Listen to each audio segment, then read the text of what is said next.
You're watching Shalom TV, celebrating Jewish culture. Funding for Shalom TV has been provided by the following.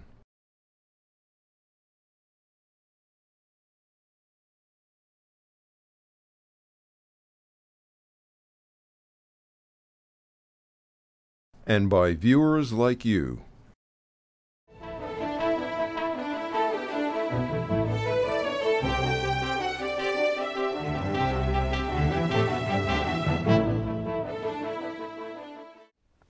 I grew up a liberal American Jew. Did you? Yep.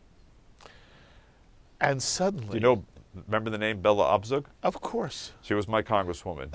That's how liberal my congressional district was. Okay. Doesn't get much more liberal. And I asked the question knowing the answer. You and I grew up in very similar ways. And I think many American Jews grew up with a strong liberal tradition. It never occurs to me that I'm not a liberal Jew. And yet suddenly, I'm being defined in ways that surprise me, because I also am a very strong supporter of Israel. So I'm reading things you've written beginning in January of 2011, and you do a number of pieces that come out of an experience you have, at least as I read them, when you were in Great Britain. And you write, how can you defend Israel because of an event in which somebody comes up to you and says, and you greet them, and they say to you, David, you've changed. And you're not sure what they mean. Is it simply that you've aged, that you're no longer 30 years old? No. But no, that was not their point. Their point was they criticize you for in some way compromising your liberal values by being as supportive of Israel as you are. And this prompts you to write a number of pieces. One piece, you're criticized for that piece. You write a defense of yourself there. And I'm reading this with such fascination. Again, I told you off camera, you are as wonderful a writer as you are a public speaker. You are articulate, and you try to, as best as you can, be as honest as you can in what you write and when you speak. You are facing criticism from those who used to think that you were liberal, because suddenly your stance on Israel is not liberal enough. I want you to talk about that dilemma, which you at the moment are a lightning rod for. But David, in many ways, you are fighting a battle for all of us who feel we are liberal and who feel that our stance on Israel is not a betrayal of our Jewish liberalism. But there are people now who are to the left of you who are saying, David Harris, you're not liberal enough now because you support the state of Israel. Speak to that dilemma for a moment, and then we'll go from there. Sure. You understand what I'm asking you? I understand very well. Very well, Mark. Look, you know, for me, it's pretty simple and straightforward, to be honest with you. You know, I'm a liberal in the sense that I believe in liberal values. I believe in human freedom, I believe in human rights, and I believe in human dignity and their defense. And that's why I define myself as a liberal. I believe that supporting Israel means defending those values. And I have no conflict, no discomfort whatsoever in putting the two together. In fact, I believe that Israel is a liberal cause. And I believe that pro-Israel advocates who have given up on defending Israel as a liberal cause are really giving away the territory, which they shouldn't be doing. Israel's not a perfect country. I hope I'm not saying anything your viewers don't already know. It's not a perfect country. There is no perfect country, and Israel has its share of, as we say in Yiddish, mishugas, its share of challenges, its share of issues. It does. But Israel's a good country. It's a decent country. It is a country that defends basic liberal values: free and fair elections, the rule of law, an independent judiciary, civilian control of the military, basic human rights for all of its people, gay rights. I can keep going, Marga. And frankly, what really shocks me is that those who claim I've abandoned liberal values are, to me, exhibit A for the actual abandonment of liberal values. By abandoning Israel, by detaching themselves from Israel and supporting others in the region, where is their defense of liberal values? I mean, who exactly is it they're defending?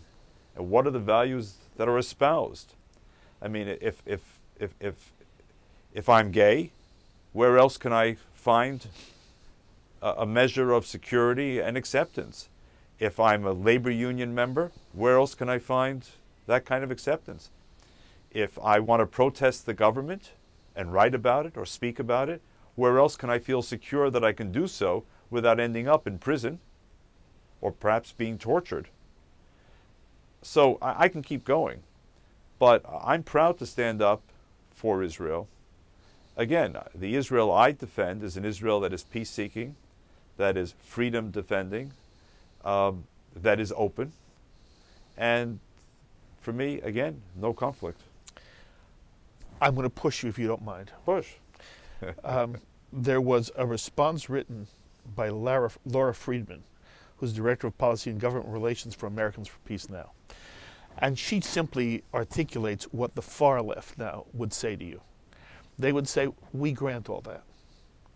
But Israel has a policy of occupation, which it has maintained since the Six-Day War, and has not done enough to end the occupation. That the occupation often is brutal, both in terms of humiliating Palestinians and sometimes actually denying their rights, and in some way persecuting them. Israel is not nearly as forthcoming on water rights for Palestinians as it ought to be. There is a two-state solution here that Israel has been dragging its feet on, and as a result it's denying Palestinians their own right to the same kind of self-determination of a national statehood which we as Jews have dreamt of for ourselves, and yet we're not willing to give it to others.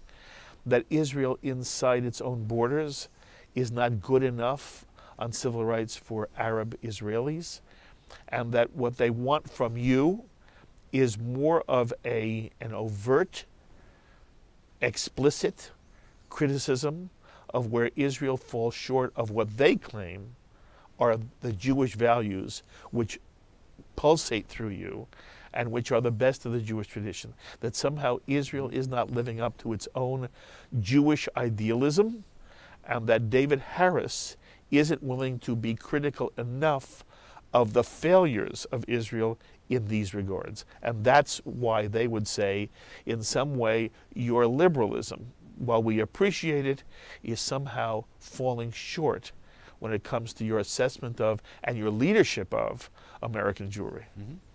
Yeah, I've heard that before. I don't know this Laurie Friedman? Laura Friedman. Laurie Friedman. I don't know her, so I can't speak to her and her issues, but I've heard the argument before. The Israeli settlement policy Right. is really the cause of why there is no peace between Israel and the Palestinians. You know, the whole premise of the argument, as you described it, Mark, would suggest that there is peace to be had, and there is peace to be had since 1967. And the only thing missing is an Israeli willingness to see the obvious. That's how they frame it. And make peace. That's how they frame it. Well, and I find that pretty appalling, because that would suggest, firstly, that Israel has no interest in peace, that Israel puts other things above peace. I don't accept that.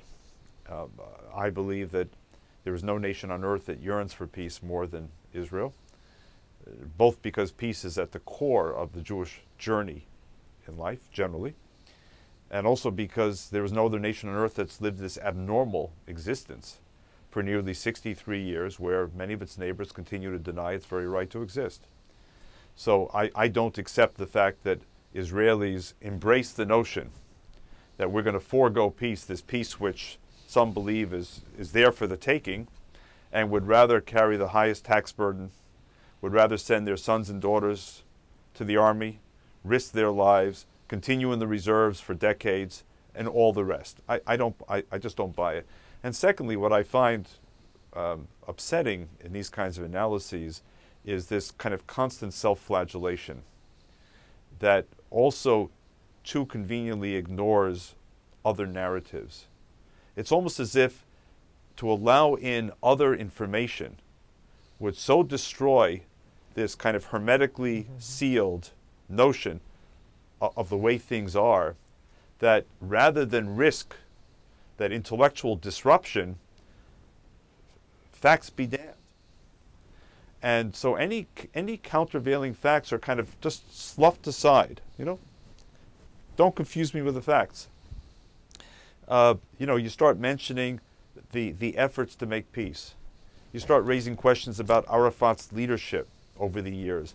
You start raising questions about the PLO covenant. You start raising questions about Israel's security dilemmas. I mean, these are not questions of the right or the left for me. These are simply questions that I would ask as a friend of Israel who wants peace, who supports a two-state solution, and a lot longer than some of these recent critics. I know that. And yet at the same time doesn't see the easy path which some of them see. That's all. It's not about ideology. You see, the part that bothers me about some of these folks is they're so consumed by ideology. And by the way, I would say the same, Mark, about the far right. Mm-hmm. The far right is not prepared to entertain the notion that any Anwar Sadat or King Hussein can ever emerge. Well said. This is about Masada. This is about circling the wagons. This is about a fight to the death. This is a Manichaean struggle between good and evil. Nothing can ever change. And the part that really bothers me is that those outside Israel who espouse that view are consigning Israelis to a lifetime of conflict. So for me, it's about ideology rather than the left per se or the right per se. Frankly, they're mirror images. I mean, they'd be upset to hear it. But the far right won't allow any counter-narrative in. The far left won't allow any counter-narrative in. And so they're stuck. And those of us who try mightily to reject ideology and to adjust the facts as we see them to what's happening on the ground are there in the middle. And so for me, it's not about where, you know, am I on the left, am I on the right? I'm in the middle. You consider yourself a centrist? I consider myself very much a centrist who wants to be capable of doing two things, always, day and night. One, I want to be able to see the stars. I want to be able to dream, to imagine, to hope, to believe that something different and better is possible, not just for Israel, but for the region. On the other hand, I need to see the dangers. I cannot not see the dangers. I cannot simply ignore them and create this kind of wishful thinking that dominates the way some look at the situation. Israel's made up of 7 million people, including a son of mine, including 2 of my wife's sisters, including nieces and nephews. They're real people, the 7 million people. And I'm not ready to ignore history. I'm not ready to ignore what Hezbollah says. I'm not ready to ignore what Hamas says. I'm not ready to ignore what Iran seeks to do. I'm not ready to ignore the Muslim Brotherhood simply in order to prove to someone, whoever he or she may be, that I'm as liberal, quote unquote, as they would wish me to be. That's not what this is about. This is about real life and death situation. And in the balance hangs a country, a fantastic country, but still a fragile country. And I'm not prepared to play fast and loose with that country while others from distant shores do. You've written that you think in part what's happening now is a real attempt, and we use this phrase all the time now, but you write about it very, very beautifully, that you feel there is a real attempt here to delegitimize Israel to the point where there would be no Israel. Oh, absolutely. And again, all it takes is the ability to open your eyes and see, and open your ears and hear. The notion that nearly 63 years into Israel's existence, there is a growing global campaign that seeks to delegitimize the state of Israel. Now, what does that mean? Let's be clear. What we mean is that it negates the right of Israel to exist. That's right. There are people saying, the creation of Israel was a mistake. Correct. And therefore, the Jewish people, unlike the Palestinians or anyone else, does not have the right to self-determination. That's right. That's what this is about. This is not about the borders, the final borders of Israel. That's right. You know, a little bit here, a little bit there. No, this is about Israel itself. And this notion that Israel is singled out among the nations of the world, and its very right to exist is being challenged in a way that no other nation experiences or suffers from, Mark, speaks to me about a very ominous threat. And Jews, instead of attacking other Jews, should be thinking a lot more about the common challenges ranging from the prospect of a bomb in Iran's hands to the prospect of this global campaign of delegitimization against the state of Israel. I don't want people to misunderstand you. What's your position on the Israeli settlements? As I said, I support a two-state settlement. AJC has supported a two-state settlement for a settlement as in solution. Yes. For an awful long time. We are not fans of settlement building. We do understand that there are settlements and there are settlements. And that was, in a sense, reinforced by the recent leak of the Palestinian Papers. Everyone understands that there are demographic realities on the ground, and everyone understands that there are solutions to the demographic realities on the ground. Territorial exchanges, territorial swaps, redrawing of the borders. Remember, the so-called 67 border, The 48 border, 49 border. Exactly, was the 49 armistice line. Right, ceasefire line. Resolution 242 of the UN Security Council, which is frequently invoked in this conflict, does not speak about a return to those lines. It doesn't. So there's nothing sacrosanct about those lines per se. It was where the forces were in place when the armistice was achieved at the time. And of course, there was no Palestinian state then. There was no discussion of a Palestinian state. There was no Palestinian national movement. And the West Bank and Eastern Jerusalem were not in Palestinian hands after the armistice. They were in Jordanian hands. So history evolves. And by the way, Mark, let's remember, there's nothing so shocking. Wars have consequences. Mm-hmm. This is not the first war in history. Israel did not begin the war in going back to 48. This is not the first attempt at territorial adjustment. If we start to look at countries and how they're constructed and how their borders were drawn, we open up Pandora's box. Go back to Paris 1919 when the French, American, and British leaders sat and on the backs of envelopes drew the borders of new countries in the Middle East.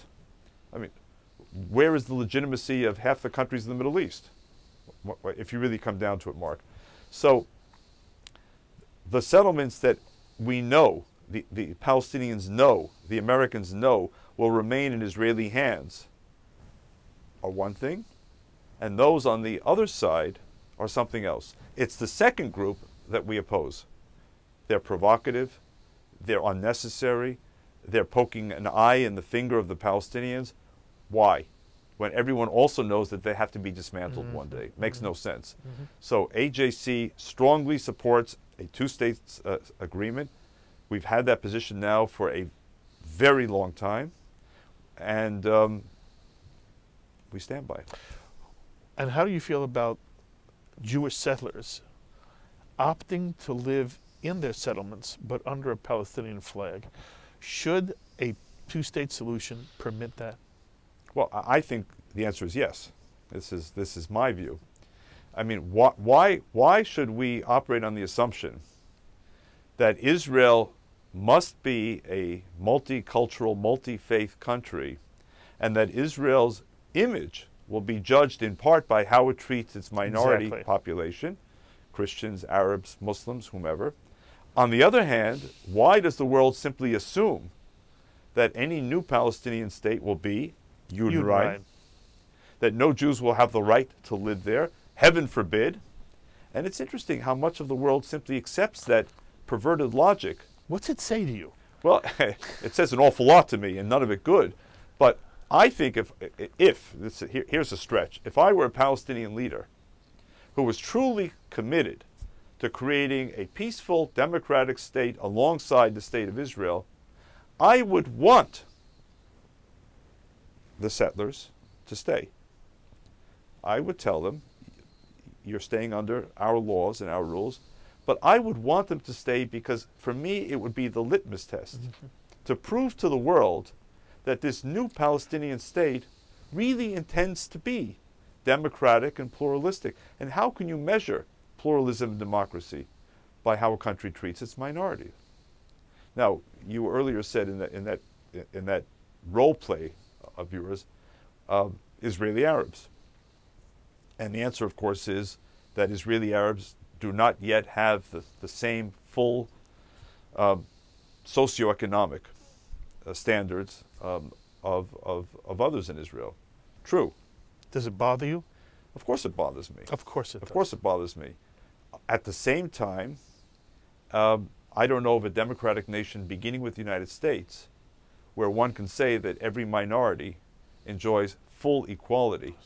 I mean, let's begin with the United States, which has not been at war, which has not faced the same kinds of conflicts that tiny Israel has over the last 60 years, and then try to explain dramatically different infant mortality rates between whites and blacks, high school graduation rates, incarceration rates, teenage pregnancy rates, poverty rates. How does one explain it? To me, it is a shame in this country that we have such disparities, yet at the same time, how can we hold Israel to an entirely different standard than the United States or West European countries, where the newest arrivals and some old communities as well are hierarchically up and down? Why hold Israel to a standard that we hold no one else to? So we, HAC, people like me, want to hold Israel to a higher standard because we believe in Israel and its values, but at the same time, we don't live in a vacuum, as some people do. And that's the part that concerns me. So how do you deal with another very complicated Jewish contemporary issue? You are one of the leading figures on the world Jewish scene. I'm a rabbi. I have the good fortune of being able to speak to Jews and non-Jews every week on Shalom TV. Tens and tens of thousands of people are watching you right now, and they watch what we do here. And there's a tension in the Jewish community about how much Jews should go public about their own concerns about Israel. As you just said, it bothers you the extent to which Israel is not yet there. It's doing a marvelous job when compared to virtually everybody else on the planet Earth. But we have a standard, and we hope that over time, whatever social, civil, political discrepancies there are between Jews in Israel and non-Jews in Israel, that they become less and less prevalent, and that Israel reaches a goal of a society that you and I would hope for it. Mm-hmm. In the meantime, to what extent is it appropriate, inappropriate, you as a major Jewish leader, to what extent is it appropriate for you to ever go public with the things that do bother you about Israel? Because for you, when you're in bed by yourself trying to figure out what the next day is, you have a perspective. And any criticism you have of Israel mm-hmm. is put in a very larger perspective where you understand how, relative to being simply human beings in this world, Israel does extraordinarily well. But if you go public, there are people who are going to use what you say to fight against Israel, to hurt Israel, as a weapon against Israel. And that's the tension every rabbi deals with and every Jewish leader deals with. Mm-hmm. How do you handle that issue for yourself? And what advice would you give Mark Golub, who is on television and is a rabbi, and there are rabbis all over America, there are Jewish leaders all over America. They want to be honest with their congregations and their constituencies, but they don't want to hurt the state of Israel. How do you play it? What advice would you give? I can't give advice. I can only tell you how we play it, Mark. Fair enough. Okay, it's hard enough to live our own lives, much less give advice to others. But look, for me, there's a fine line. On issues of war, peace, and national security, I think it's important that Jews outside the state of Israel be very careful. Be very careful, firstly, because there are real lives at stake. Now, there's one organization, for example, here in the U.S. that, as I understand it, has some very strong views, Jewish organization, on the subject, and who appointed a director who had never been to Israel in their life. Now, I can't begin to understand how you can appoint to the head of any organization a person who's never been to Israel before, and yet who from day one is counted on by the constituents of that organization to speak out on issues of war, peace, and national security. The point is that I think those of us outside of Israel need to be exceptionally humble. No matter how much we think we know Israel, and there are some of us who've traveled to Israel now probably 100 times or more. I mean, I lost count. Right. I would never dare, at the end of the day, suggest how Israel should grapple with its profound national security challenges and dilemmas. That doesn't mean that I'm an intellectual eunuch. It doesn't mean I don't have my own thoughts, my own impressions. I do. So I think there's a line between that and other issues, such as the whole issue of Jewish pluralism in Israel, or the treatment of Israeli Arabs in Israel, or the treatment of foreign workers in Israel. You are comfortable speaking out on that? Okay, yes, but then I have to ask myself the next question. Is there a particular value attached to speaking out publicly as opposed to taking advantage of the channels that organizations like AJC have to meet with Israeli leaders at the highest level frequently? And I want to be sure that if we do speak out publicly, and there are times we do, that there's a reason for it. I'm not trying to satisfy anyone's ego by speaking out publicly so that we can say, ha, look what we said to the Israelis. You know, aren't we good? It's not about that. It's what's the goal and how is the goal best achieved? If the goal is best achieved by speaking privately, we'll speak privately. If we speak privately and in the end we're speaking to the wall and we're getting nowhere, we'll speak publicly.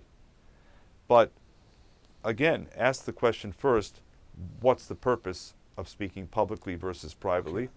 And is there not a certain humility or restraint that Jewish leaders should exercise when real lives hang in the balance? No matter how strong our feelings may be, there is a mature Israeli democracy. Okay, my problem here is, and I know how difficult this whole subject is. I want you to hear.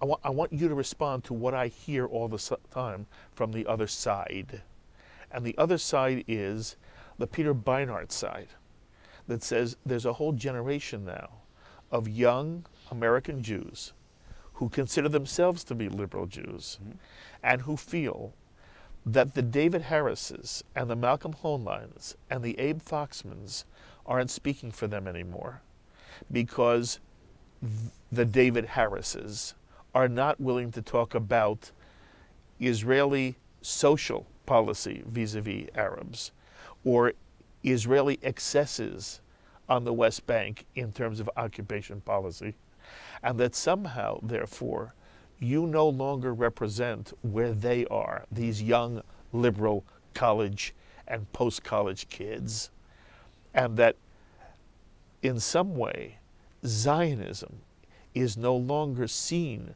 by young liberals as a cause they want to champion because of the dilemma you find yourself in and you've just articulated. I understand the issue when it comes to, do you speak out against a government of Israel when it comes time to their determining their policies vis-a-vis security issues, defense, what's their position going to be on in terms of Iran? But the claim is that unless there is more explicit criticism from within American Jewish leadership of things which you are privately critical of. Mm-hmm. You in some way are betraying a relationship with young American Jewish liberals. That's the argument, David. What's your answer? The answer is several-fold, Mark. And certainly I've heard the argument more than once, shall we say. I'm sure. Look, number one, I was that young liberal Jewish kid. Yes, you were. Once upon a time, you know, when I was myself a kid, I thought that grandparents were born grandparents to be grandparents. Parents were born parents to be parents, and I was born to be a kid. And lo and behold, you know, this once liberal kid with pretty shaggy hair and active in the anti-war movement in the late 60s on college is now, you know, no longer so young. So I think part of the issue, frankly, is, you know, is this a generational journey that, in fact, is at least part of the explanation for what's happening? You know, if you had spoken to me when I was 20 or 21 or 22, I would have sounded very much like the young people you described. You know, Israel, frankly, was not first on my agenda. There's often this notion that if you're a Jewish professional, you were somehow born and bred into the business. You know, I went to Hillel exactly once in 5 years at university. Once. Didn't feel welcome, never set foot in there again, was not active in Jewish life on campus, and defined my Jewish liberalism primarily by my small role in the anti-war movement and by my small role in trying to promote civil rights in this country. And I felt by doing both, you know, I was a liberal. And Israel was a cause for my parents and especially my grandparents. So part of it is generational. Part of it is, I think, we shouldn't get too carried away, Mark. There is a group of people, no doubt, I don't question it, about whom Peter Beinart speaks. But it is not all young Jews in this country by any stretch of the imagination. And there are lots of Jewish organizations along the spectrum that are attracting more and more young Jews. A couple 100,000 who went through Project Birthright. At AJC, from a standing start 5-6 years ago, we have well over 10,000 young Jews in our what we call our Access program, and more are coming in every day. No one organization can fit the mold for all young Jews. AJC doesn't pretend. We are an organization that is centrist, that is moderate, that is involved in a range of social justice and social policy issue questions here as well as abroad. We want to appeal to a certain segment. We can't appeal to everyone. And finally, we need to listen to young people. I don't think it's about dismissing anyone's views. We need to be open, whether we agree or not. The last thing in the world we should be doing is closing the community to people who disagree. To me, that's outrageous. Mm-hmm. It's absolutely outrageous. I want AJC to be a big tent. It is a big tent. Hard to manage at times because it's such a big tent. But, you know, I also don't think the conversation should be one way. It's not just about hearing from young people about how they view the relationship between liberalism and Zionism. I mean, is there still some value to the aging process? Or are we simply to be discarded, you know, in the trash bin of history?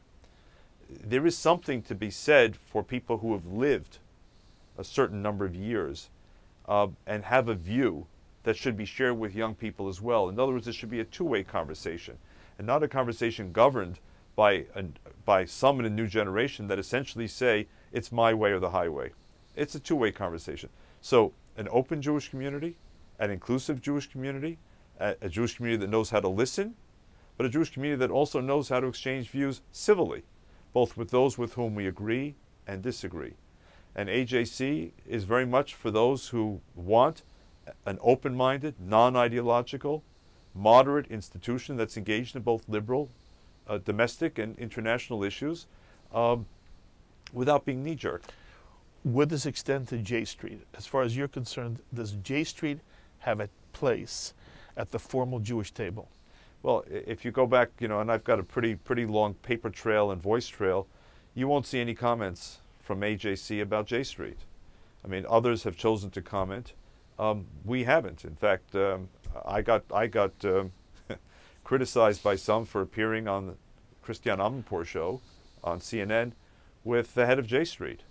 You know, there were others who said, don't give him legitimacy. I went on. We don't agree on many issues. We don't agree on conceptual issues as well. But are they part of the Jewish community? Sure they are.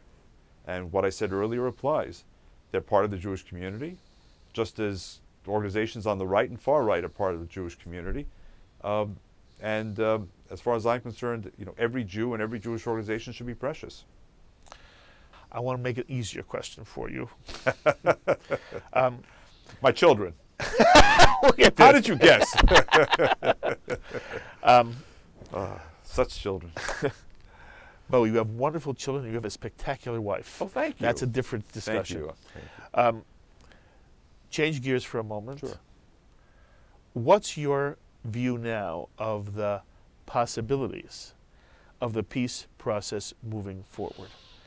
We saw for a moment of euphoria, September, October, and then it seems to have evaporated.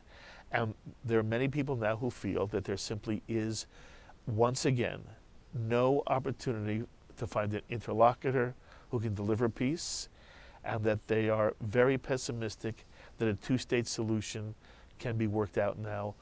David, where do you stand? This is the easy question. This is the easy. Thank goodness for the easy questions, Mark. I owe you one. You're wonderful.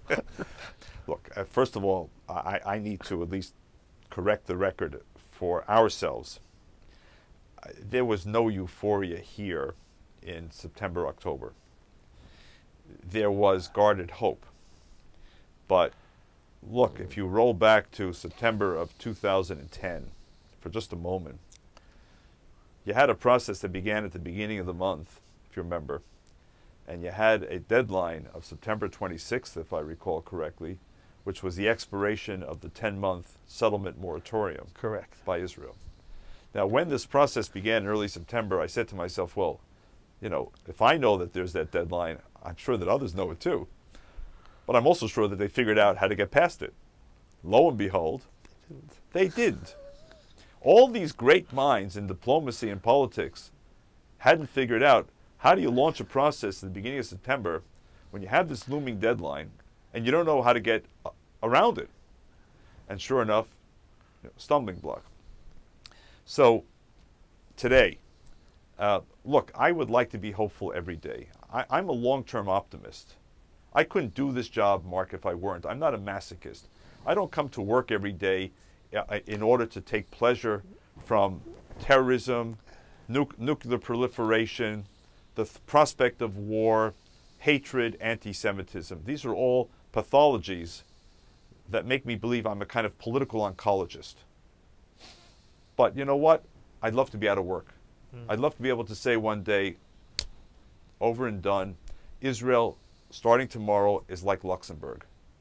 A quiet, prosperous country at peace with its neighbors, rarely in the news. And let the Israeli people and the region prosper. We're not there yet. So my long-term hope is today melded with a kind of short-term pessimism. There are those who say, accelerate the peace process now. And I say, it would be wonderful if there were a chance. But you got two problems, at least.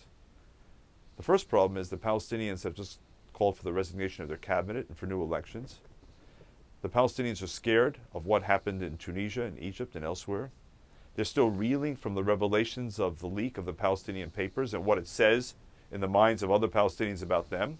And the Israelis don't yet know how Egypt will resolve itself, don't know if Jordan will be infected by the same contagion, for better, for worse. And Israel needs a little time to sort this out and to see what happens. For Israel to take a giant step now in this kind of knowledge vacuum, I think is highly unlikely. So if the two major players are not ready at this moment in time, I don't see it. But again, I want to stress, to say that is an analytical perspective. The hope, and it's the hope that animates me. You know, this is an organization which has taken on the big issues over the last 105 years. Catholic Jewish relations, German Jewish relations, Polish Jewish relations, anti-Semitism in this country when it was still endemic. We're not afraid of taking on the big issues. The big frontiers going forward, Mark, are Muslim-Jewish relations and Arab-Israeli peacemaking. We will stick with it, believe me, until the very end, until we declare success. We will stick with it. And if we have concerns along the way, it's not because we're, heaven forbid, against peace. It's because peace has to be true peace. Peace has to be lasting peace. Peace has to be enduring peace. Otherwise, it's no peace at all. And that's what we wish for Israel. That's what we wish for the Palestinians. That's what we wish for the region. David, what's your sense now of Salam Fayyad? Salam Fayyad is a very positive force. And to a very large degree, he's doing the right things. He's beginning to create the institutions of statehood. He's doing it in a responsible way. I think he's taken a page from Ben-Gurion. I think he's taken a page from the Jewish Agency. Don't just sit and talk. Don't just wallow in self-pity. Don't just make yourself a poster child of victimization, which is what too many Palestinian leaders did for too many years. Salam Fayyad, in a very pragmatic way, has said, you know what? Let's get going here. And let's begin to build from the bottom up as we think about the top down. And you know what? He's had support from Benjamin Netanyahu. He's had some success. He's had support from the Europeans and the United States. Does he have a political base within the Palestinian population? Does he? Remains to be seen. But at the same time, if the Palestinians see an improving economy, improving employment, improving opportunities, improving investment, then the answer could be, you know what? It's a horse to bet on. So I'm not entirely pessimistic. I refuse to be. I am an inveterate optimist. I was yesterday and I will be tomorrow, Mark. I love you so much, David, and I'm so appreciative of the way you articulate very subtle, complicated issues on the American Jewish scene and really facing world Jewry. You have done a remarkable job. We were present when you were feted at your 20th anniversary, and we all hope we're there for many, many, many more. You do extraordinary work on behalf of the Jewish community. Kol tuv v'hatzlacha, and it is always wonderful talking to you. I thank you for your time. Much, Mark. Thank you so much. Thank you very much. And those were the thoughts of David Harris, Executive Director of the American Jewish Committee. We hope you enjoyed hearing him. As always, I invite you to be in touch with me with any thoughts or comments you may have through the ideas expressed by David. And if you want to be in touch with him, you can do so by emailing me, and I will forward any of your questions, comments to him. Please email me or write me. I look forward to hearing from many of you. Until the next time, I'm Mark Golub. Be well, my friends. We would be pleased to send a complimentary DVD of this program to anyone who can send a tax-deductible contribution of $36 or more to the nonprofit organization Jewish Education in Media to help support our programming. Tax-deductible checks may be made out to GEM and mailed to GEM, Post Office Box 180, Riverdale Station, Bronx, New York, 10471. Please indicate the program for which you would like a DVD, and we thank you for your kind support.